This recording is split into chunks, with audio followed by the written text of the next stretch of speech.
आज मेरा नया जन्म हुआ है। अगर मैं ऐसा कहूँ तो कुछ गलत नहीं होगा। मैं एक खुशमिजाज जिंदा दिल लड़की कब इतनी निराशावादी और असुरक्षित हो गई, पता ही नहीं चला। मैंने तो उसे हमेशा प्यार किया था और अपने रिश्ते को संभालने की पूरी कोशिश की, पर अब लगता है कि मैं रिश्ता संभाल नहीं रही थी, बल्कि अपने आप को बेवकूफ़ बना रही थी। रिश्ता तो कभी था ही नहीं, प्यार तो कभी था ही नहीं। जो कुछ भी था बस स्वार्थ था, उसका स्वार्थ जो मुझे ऐसा घाव दे गया जिसके निशान मेरे मन और शरीर पर दोनों पर रहेंगे हमेशा हमेशा के लिए। अभी मैंने स्नातक किया ही था कि मेरी शादी की बात चलने लगी। रिश्ते की एक मौसी ने मेरे लिए इतना अच्छा रिश्ता भेजा कि माता पिता मना कर ही ना सके। वे मुझे देखने आए तो मुझे दिल में डर के साथ साथ एक गुदगुदी भी हुई। हमें कुछ देर एक दूसरे के साथ समय बिताने के लिए छोड़ दिया गया। रवि, हाय, कैसी हो? जी अच्छी हूँ, आप कैसे हैं? रवि, कुछ देर पहले तक तो ठीक था, पर लगता है अब दीवाना हो चुका हूँ तुम्हारा। ना चाहते हुए भी मुझे हंसी आ गई। मैं खुद को रोक ना सकी। रवि, कितनी सुंदर हंसी है तुम्हारी। कॉलेज के लड़के तो इस हंसी पर जान देते होंगे। मैंने कहा, मुझे क्या पता। मैंने कंधे उचकाकर कहा। रवि, उफ, ये सादगी। मैं तो फिदा हो गया। लड़के वाले शादी के लिए तैयार थे। हमें हमारे परिवार को भी रिश्ता मंजूर था। सो आनन फानन 1 महीने के भीतर ही मैं ससुराल पहुंच गई। दिन भर की थकान से कब सो गई पता ही नहीं चला। रात में रवि ने झंझोकर उठाया। रवि, आज हमारी सुहाग रात है और तुम सो रही हो। क्या अपने कॉलेज के बॉयफ्रेंड से बिछड़ने का गम खाए जा रहा है? चिंता मत करो, मैं तुम्हें उससे भी ज़्यादा प्यार करूँगा। उसने हंसकर कहा, पर यह मजाक मुझे भेद गया। मैंने कहा, मेरा कोई बॉयफ्रेंड नहीं। मैंने गुस्से से कहा। रवि, इम्पॉसिबल। आजकल तो बस सूरत से बस सूरत लड़की का चक्कर चल रहा है। फिर तुम कैसे बच गई? तुम तो को एजुकेशनल कॉलेज में पढ़ी हो ही नहीं सकता कि तुम्हारी किसी लड़के से दोस्ती ना हो। कोई बात नहीं, पति और पत्नी के बीच कोई भेद नहीं रहना चाहिए। मेरी भी कुछ गर्लफ्रेंड्स थीं, मैं तुम्हें उनके बारे में बताता हूँ और तुम मुझे अपने बॉयफ्रेंड के विषय में बताओ, ताकि कभी मेरी गर्लफ्रेंड मुझे या तुम्हारा बॉयफ्रेंड तुम्हें ब्लैकमेल ना कर सके। मैं मैंने कहा, आप बार बार वही बात दोहरा रहे हैं। मैंने कहा ना, मेरा कोई बॉयफ्रेंड नहीं है। रवि, अच्छा बाबा, सॉरी, तुम सती सावित्री हो, पर मैं तो सत्यवान नहीं। मेरी गर्लफ्रेंड थी, पर अब मैं वादा करता हूँ कि मेरी ज़िंदगी में तुम्हारे बाद कोई नहीं आएगा। उसने मुझे गले लगा लिया और कुछ प्यार भरी बातें की, जिससे मेरा गुस्सा जाता रहा। शादी के 1 महीने बाद में पति के साथ दिल्ली शिफ्ट हो गई। शुरू शुरू में इस तरह के ताने सुनकर लगता कि ये सामान्य बात है। शायद सभी पति अपने पत्नी के पुराने आशिकों को लेकर इनसिक्योर होते हैं, पर फिर धीरे धीरे। रवि, तुम उसी समय छत पर कपड़े सुखाने क्यों जाती हो जब सामने वाली बिल्डिंग में रहने वाला लड़का पढ़ाई करने छत पर जाता है? मैंने कहा, रवि वो सुबह से शाम तक छत पर ही टहल टहल कर पढ़ता है। इस उसके एग्ज़ाम चल रहे हैं वो मुझसे 5-6 साल छोटा है। तो रवि, तो तुम्हें उसकी उम्र भी पता है? यानी कि तुम मोहल्ले वालों से बात करती हो मेरे मना करने के बावजूद, और तुम्हें तो छोटे लड़के ही पसंद है ना? मैंने कहा, क्यों, तुम्हें ऐसा क्यों लगता है? रवि ने कहा, जाने दो, मेरा मुंह मत खुलवाओ। मैंने कहा, नहीं प्लीज़, मुंह खोल दो अपना, मैं भी तो सुनूं। आखिर तुमने ऐसा क्या देख लिया कि जिससे तुम्हारे दिमाग में ये बात घर कर गई है? रवि, तुम्हारे मायके में भी तो आता है एक। मैंने पूछा।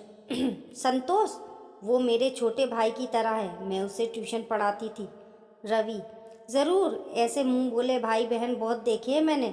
उसने मुझे छिड़क कर कहा। बात आगे ना बढ़ने के उद्देश्य से मैं हमेशा चुप हो जाती, और शायद मेरी चुप्पी ही उसे मेरी स्वीकृति लगती थी। मुझे समझ में नहीं आता था कि मैं उसे यकीन दिलाने के लिए क्या करूं। मैं अपने घर जाती तो वो वहां से भी मुझे कठपुतली की तरह नचाता। रवि, कहाँ हो? मैं घर पर। रवि, आवाज़ तो गाड़ी की आ रही है, क्या तुम कहीं घूमने निकली हो? अपने आशिक से मिलने गई हो? मैं मेरा घर सड़क के किनारे है, यहाँ गाड़ियों की आवाज़ नहीं तो क्या सुनाई देगा? रवि, यार तुम तो बुरा मान जाती हो। मैं बस मजाक करता हूँ। अच्छा घर पर हो तो सासू माँ से बात करा दो। मैं जानती थी वो सिर्फ कंफर्म करने के लिए माँ से बात करना चाहता है कि मैं दिन भर कहीं गई तो नहीं। मेरी भोली माँ उसे बता देती कि मुझसे मिलने संतोष आया या मैं अपने घर के बगल में रहने वाली फ्रेंड के घर गई, और ये बातें दिन रात मुझे सुनाई जाती। मैं मायके जाने से डरने लगी। मेरे फ़ोन रिकॉर्ड्स चेक किए जाते और रिकॉर्ड किए जाते थे। अड़ोस पड़ोस की औरतों से भी बात करने की मनाही थी। अव्वल तो मायके जाने नहीं मिलता, या जाती भी तो पति के साथ जाओ और उसी के साथ वापस आ जाओ। मैंने जब रवि से कहा कि मैं अभी बच्चा संभालने के लिए तैयार नहीं, इसलिए माँ नहीं बनना चाहती, इस बात के लिए उसने मेरी माँ, मेरी चाची और मेरी मम्मी मामी सबको फ़ोन मिला दिया। रवि, माँ जी आप ही बताइए, क्या मैं आपको इतना निकम्मा लगता हूँ कि अपने बच्चे की परवरिश नहीं कर सकता? मल्टीनेशनल कंपनी में सॉफ्टवेयर इंजीनियर हूँ। मेरे परिवार वाले भी बच्चे का मुंह देखने को तरस रहे हैं। आखिर घर का सबसे बड़ा बेटा हूँ, और ये कहती है मैं माँ नहीं बनना चाहती। कहीं मैं अपने घर वालों को ये बता दूँ तो हड़कंप मच जाए, पर मैं नहीं चाहता कि मेरी पत्नी के विषय में कोई भी गलत धारणा बनाए, इसलिए मैं सारा इल्ज़ाम अपने ऊपर ले लिया। वो हमेशा मुझे दोषी ठहराकर खुद मासूम बन जाता। मेरी माँ, मौसी और चाची सब ने मिलकर मुझे यही सलाह दी कि पहले बच्चे को लेकर तो ससुराल में सभी को बहुत आशाएं होती है, उन्हें मत तोड़ो। और आखिर मैं गर्भवती भी हो गई। यूँ तो मेरी सास कभी मुझे फ़ोन नहीं करती थी, पर जब भी करती तो बस यही ताना मारती कि मैंने उनका बेटा उनसे छीन लिया। मैं खुद नहीं जानती कि मैंने ऐसा कैसे और कब किया। उस दिन पड़ोस की एक भली औरत जो कभी कभी मुझसे हालचाल के लिए ले लिया करती थी, वह मेरे घर आ गई। सीमा भाभी। अरे सुनीता, तेरा कौन सा महीना चल रहा है? मैंने कहा छठा। तो भाभी ने पूछा, अच्छा, अगर कोई प्रॉब्लम हो तो बताना, मैं तुम्हें डॉक्टर के पास ले चलूँगी। रवि तो अक्सर घर पर रहता ही नहीं, ऐसे में कभी भी कुछ भी ज़रूरत पड़ सकती है। अपने आप को कभी अकेला मत समझना। रवि का नेचर तो बहुत ही अच्छा है। वह तो मुझे भाभी बोलता है और बड़े प्रेम से पेश आता है, वरना यहाँ दिल्ली में किसके पास किसी से हंसकर बात करने की फुर्सत है। भगवान तुम दोनों को सदा खुश रखे। रवि। सुनीता, आज कोई आया था क्या? सिंक में पड़े चाय नाश्ते के कप प्लेटों को देखते हुए रवि ने पूछा। मैंने कहा, हाँ, बगल की सीमा भाभी आई थी। रवि। क्यों? तुमसे मना किया था ना कि दिल्ली के लोग बहुत धूर्त और चालाक होते हैं। ये सब औरतें दुष्ट, चरित्रहीन और मूर्ख हैं, इनसे दूर रहो। और उस सीमा का तो पड़ोस में रहने वाले लड़के से अफेयर चल रहा है, ये बात सारा मोहल्ला जानता है। पति के जाते ही उसे घर बुला लेती है, और फिर मैंने तुम्हें उसके बारे में पहले भी बताया था कि वो तो मुझे भी लाइन मारती है, फिर भी तुमने उसके जैसी औरत को घर में बुलाकर चाय नाश्ता कराया। मैंने कहा, पर वो तो आपकी बहुत तारीफ कर रही थी और मुझे प्रेग्नेंट देखकर कह रही थी, कोई ज़रूरत हो तो बताना। रवि। अच्छा, मेरी तारीफ तो करेगी ही, मुझे फंसाना जो है। क्या तुम्हें लगता है कि वो तुम्हारा ख्याल मुझसे बेहतर रख सकती है? मैंने कहा, मैंने ऐसा तो नहीं कहा, पर कोई आ जाए तो क्या भगा दूँ? रवि। हाँ बिल्कुल भगा दो, तुम्हारा पति हूँ मैं, वो नहीं। किसी भी बाहरी व्यक्ति से फालतू मेल जोल बढ़ाने की ज़रूरत नहीं। यहाँ की औरतें सब शराबी और बदचलन हैं, और मैं नहीं चाहता कि मेरी भोली भाली पत्नी भी उनके रंग में रंग जाए। सुनीता, तुम बहुत सीधी और भोली हो। तुम्हें मैं दुनिया की बुराइयों से बचाना चाहता हूँ, इसलिए थोड़ी शक्ति बरतता हूँ। कोई बात नहीं, पर आज के बाद वो औरत आए तो बाहर से ही उसे हालचाल देकर, कोई बहाना बनाकर बाहर से ही भगा देना। यह कहकर उसने मेरे चेहरे को अपने दोनों हाथों में लिया और मेरे माथे पर चुम्बन दिया। जब मैं तर्क देती तो वो मुझे इसी तरह निरस्त्र कर देता था। मुझे समझ में नहीं आता था कि मैं ऐसा क्या करूं कि वो नाराज़ ना हो, दुखी ना हो और परेशान ना हो। मेरी माँ भी मुझे फ़ोन करती तो मैं गिनी चुनी बातें करके फ़ोन जल्दी से रख देती। सीमा भाभी को भी मैंने बाहर से ही टकराना शुरू कर दिया, टरकाना। आखिर उन्होंने भी हार मान ली और मेरे घर आना छोड़ दिया। मेरा 8वां महीना चल रहा था जब एक दिन घर की डोरबेल बजी। ये रवि के आने का समय नहीं था। दिल धड़क गया कि कौन होगा, कहीं सीमा भाभी तो नहीं। दरवाज़ा खोलते ही एक जाना पहचाना चेहरा दिखा, पर कुछ याद नहीं आया कि ये कौन है। अरे सुनीता, मैं छाया, तेरी बचपन की फ्रेंड। भूल गई या मेरा नया रूप देखकर कंफ्यूज हो गई? उसने उसी चिर परिचित अंदाज में मटक कर कहा। छाया मेरे बचपन की सहेली थी। हम एक ही स्कूल, एक ही कॉलेज में पढ़े थे। हमारे घर भी आसपास ही थे। हमारा बचपन और किशोरावस्था एक दूसरे के घरों में ही बीता है। उसे देखकर उसे गले लगाने की तेज इच्छा हुई, पर औपचारिक मुस्कान देकर मैंने डरते हुए उसके भीतर आने के लिए रास्ता दिया। छाया, वाह यार, घर तो बहुत बढ़िया है तेरा। तेरा पति खूब कमाता होगा, वरना दिल्ली शहर में अपना घर होना कोई छोटी बात तो नहीं। मैंने कहा, और कैसी है तू? बैठ, मैं चाय लेकर आती हूँ।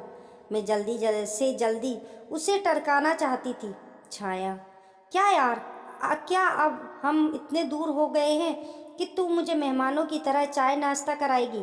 मैं खुद बना लूँगी, तू तो यहाँ बैठ मेरे पास। छाया ने मुझे खींचा और सोफे पर पसर गई। वो मुझे अपने दिल्ली शिफ्ट होने की कहानी सुना रही थी, पर मेरा ध्यान कहीं और ही था। छाया, सुनीता, क्या बात है? छाया मेरा उड़ा हुआ रंग देखकर कहा। मैंने कहा, कुछ नहीं, बस कुछ तबीयत ठीक नहीं।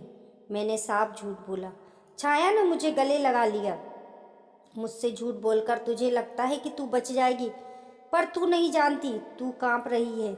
ये एंजाइटी के लक्षण हैं। मैं एक साइकोलॉजिस्ट की बेटी हूँ, भूल गई? पापा ने यही एक क्लिनिक शुरू किया है। मैं भी उनके साथ प्रैक्टिस करती हूँ।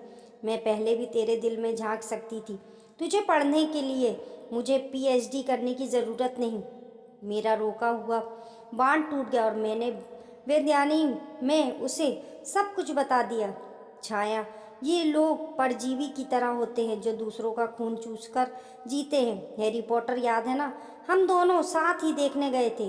उसमें डेमेंट्स या दम पिचास की तरह ये लोग भी जब तक हमारे आसपास रहते हैं हमारी सारी खुशियाँ चूसते रहते और बस दुख भरी यादें ही हमारे पास रह जाती हैं। पर दम पिशाच जब आपके आसपास ना होता आप बेहतर फील करते हैं, जबकि नर्सिस्ट तुमसे दूर रहकर भी तुम्हारी खुशियाँ चूस सकते हैं। तेरी माँ को कुछ शक था, इसलिए जब हम लोग यहाँ शिफ्ट हुए तो उन्होंने तेरा पता मुझे दिया और कहा कि मैं तुझसे कभी कभी मिल आया करूँ। अभी तेरा बच्चा इस दुनिया में आया भी नहीं है, अभी भी समय है। क्या तू उसे इस माहौल में जन्म देगी? मैंने ऐसे लोगों को करीब से देखा है। एक बार बच्चा हो गया तो इस जाल से निकलना और भी मुश्किल होगा। जब कभी तू इनसे दूर जाना चाहेगी तब समाज में दूसरी औरतें तुझे यकीन दिलाएंगी कि बेटा अपने बच्चे का मुंह देखकर जी।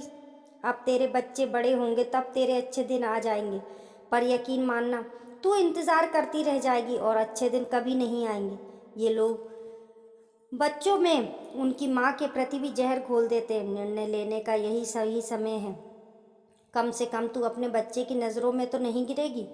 मैंने कहा, तो मैं क्या करूं? मैं फट पड़ी। छाया बोली, कड़े फैसले लेने होंगे। तू अपने पति की पत्नी नहीं बल्कि उसका भोजन है। वे वेम्पायर की तरह तेरे खून पर जी रहा है। तुझे खुद को मजबूत करना होगा और उससे पीछा छुड़ाना होगा। तुझे अपनी ज़िंदगी जीने का पूरा हक है, अपने लिए नहीं तो अपने बच्चे के लिए। इस नर्क से निकलना होगा। हम सब तेरे साथ हैं। तू मेरे घर चल, मैं तुझे अपने पापा के क्लिनिक में जॉब दिला दूंगी। वो तुझे धमकियाँ देगा, डराएगा, बुरा भला कहेगा, पर वो खुद बहुत कमज़ोर है। यकीन मान, तेरा डर ही उसे ताकत दे रहा है, वरना वह किसी खरगोश को भी नहीं मार सकता। छाया ने बहुत देर तक मुझे नर्सिस्ट की कहानी सुनाई और मुझे अपने पति से तलाक लेकर नया जीवन शुरू करने का सुझाव दिया। मैं उसी समय अपना सामान बांधकर वहाँ से चली गई। उसके बाद शुरू हुआ मेरे और मेरे परिवार के लिए भयंकर त्रासदी का दौर। वो दिन भर मेरे घर वालों को और मुझे धमकी देता। इस बीच में एक बच्ची की माँ भी बन गई। मैंने उसका फ़ोन ब्लॉक कर लगाया, पर छाया ने हटवा दिया, यह कहकर कि उसकी धमकियाँ कोर्ट में उसके खिलाफ काम आएंगी। रवि, मैं तेरे जैसी छिनाल और उसकी नाजायज़ औलाद को एक फूटी कौड़ी नहीं दूंगा। मैं नौकरी छोड़कर सन्यासी हो जाऊंगा, ना कमाऊंगा ना काम करूंगा। फिर तू कैसे मुझसे कंपनसेशन के लिए ले सकेगी? मैंने कहा, मुझे कंपनसेशन नहीं चाहिए। मैं म्यूचुअल सेपरेशन के लिए तैयार हूँ। बस तुम मेरा पीछा छोड़ दो, मैं अपनी बच्ची खुद पाल लूँगी। रवि, तू और तेरी बेटी दोनों छिनाला करके पेट पालेंगी। तू नहीं जानती समाज में अकेली औरत की क्या दुर्गत होती है। तेरी बेटी को भी लोग हमेशा बुरी नज़र से ही देखेंगे और बड़े होते होते वो भी तेरी तरह छिनाल बन जा चुकी होगी।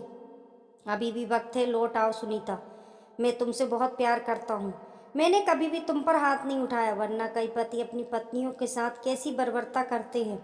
हो सकता है मैंने कभी कभी तुमसे सख्ती बरती हो, पर मैं माफ़ी मांगता हूँ और तुम्हारे साथ नई शुरुआत करना चाहता हूँ। वो भी मेरी बच्ची है, उसे अपने पिता का प्यार मिलना ही चाहिए। मैं उसे राजकुमारी की तरह रखूँगा।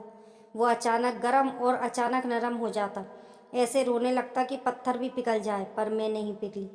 मैंने कहा, अभी कुछ देर पहले ही तुमने उसे नाजायज पुकारा था। इतना सुनते ही वो अपनी लैंग्वेज पर उतर आया। उसे मेरी ना बर्दाश्ता नहीं होती। रवि चीखता रहा और मैंने फ़ोन एक तरफ रख दिया। फ़ोन में नहीं काटती थी, क्योंकि छाया के अनुसार उसकी धमकियां कोर्ट में हमारे फेवर में काम आएंगी। आज तलाक के पेपर्स हाथ में लेकर मैं बता नहीं सकती मैं कितना हल्का महसूस कर रही हूँ। ये एक नई शुरुआत है और नई मैं। दोस्तों, ये कहानी पसंद आने पर लाइक करें और हमारे यूट्यूब परिवार का हिस्सा बनने के लिए